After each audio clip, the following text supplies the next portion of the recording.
षष्ठी तिथि को कार्तिकेय भगवान की तिथि कही गई है। इस तिथि को भगवान स्कंद की पूजा की जाती है, अतः इसे स्कंद षष्ठी कहते हैं। इस तिथि को ही कृत्तिकाओं के पुत्र कार्तिकेय का आविर्भाव हुआ था।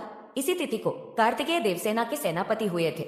जो व्यक्ति इस तिथि को संयम पूर्वक केवल फल के आहार पर रहकर इनकी पूजा करता है, उसे यदि पुत्र न हो तो पुत्र की प्राप्ति होती है। इतना ही नहीं, मनुष्य मन से भी जिन जिन वस्तुओं की इच्छा करेगा वह उसे सुलभ हो जाएगी। पूजा विधि।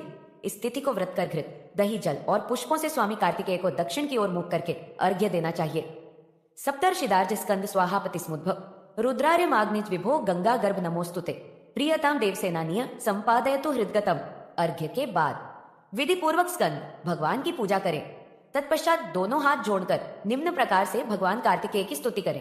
प्रभो, आप भगवान शंकर के सुपुत्र हैं। आप षण्मुख, स्कंद, विश्वेश, कुक्कुटध्वज, पावकी, शत्रुओं को कंपित करने वाले, कुमारेश, बालग्रहानु, शत्रुओं को परास्त करने वाले, क्रौंच विध्वंसक, कृत्तिका नंदन, शिव कुमार, भूतों तथा ग्रहों के स्वामी, अग्नि नंदन तथा भूत भावन भगवान शंकर की संतान है। त्रिलोचन, आपको हमारा नमस्कार है। जो व्यक्ति स्वामी कार्तिकेय के उपर्युक्त गुणनाम पूर्ण स्तोत्र का पाठ करता है, उसके घर में बच्चों का सदा कल्याण होता है और वे निरोग रहते हैं। कथा। सृष्टि का विस्तार हो जाने पर देवताओं और दानवों में एक दूसरे को परास्त करने की इच्छा से सदा युद्ध होने लगा। दैत्यों के सेनाध्यक्ष बड़े बलवान थे, उनके बल की कोई सीमा नहीं थी। उस घोर संग्राम में देवता दानवों के तीक्ष्ण बाणों से प्रतिदिन हार जाते थे। उनकी पराजय देखकर देवगुरु बृहस्पति जी ने कहा, देवताओं, तुम्हारी सेना का कोई सेनाध्यक्ष नहीं है और केवल इंद्र से इस सेना की रक्षा नितांत असंभव है। अतः तुम लोग अपनी सेनाध्यक्ष का खोज शीघ्र करो। बृहस्पति जी के ऐसा कहने पर सभी देवता ब्रह्मा जी के पास गए और उनसे कहा, भगवान, हमें आप सेनाध्यक्ष देने की कृपा करें। इसके बाद ब्रह्मा जी सभी देवताओं के साथ शंकर भगवान के पास कैलाश पर्वत पर गए। वहां पशुपति भगवान शंकर की सभी देवताओं ने स्तुति की और कहा, देवेश, दानवों के वध के लिए आप हमें सेनाध्यक्ष प्रदान करें।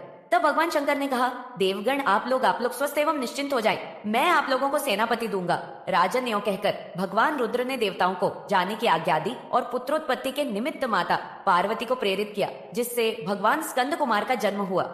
स्कंद कुमार का जन्म शुक्ल पक्ष की षष्ठी तिथि को हुआ था। स्कंद कुमार को भगवान रुद्र ने कहा, पुत्र, तुम भूत ग्रह एवं विनायकों के नेता बनो और देवताओं की सेना के सेनापति बन जाओ। अग्नि के पुत्र होने से इनका नाम पावकी हुआ। यद्यपि इनकी माता गौरी हैं, किंतु कृत्तिकादि 6 माताओं ने इन्हें दुग्ध पान कराकर पाला था, अतः ये कार्तिकेय कहलाए। ब्रह्मा जी ने इन्हें षष्ठी तिथि प्रदान की है। जो व्यक्ति इस तिथि को केवल फल के आहार पर इनकी पूजा करता है, मनुष्य मन से भी जिन जिन वस्तुओं की इच्छा करेगा वह उसे सुलभ हो जाएगी। कथा समाप्त हुई। हमारे चैनल को सब्सक्राइब करें, वीडियो लाइक करें, शेयर